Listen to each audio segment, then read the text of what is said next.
بعد ما نعلفهن ونخلص بعدها ب10 دقائق 15 دقيقة نروح نفحص الزغاليل كاملة الزور حقها.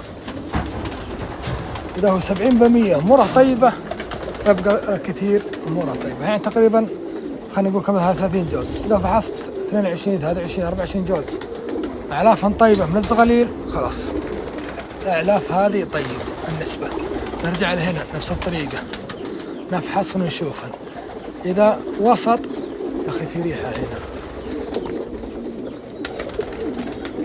في ريحة والله ما أدري برا ولا داخل، ريحة فطيسة. المهم نفس الطريقة هنا نفس الطريقة.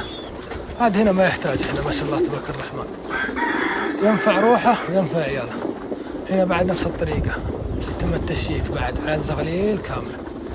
هنا بعد ما شاء الله ما يحتاج. هنا الشيخات استودعت الله ما شغلتها على حسب.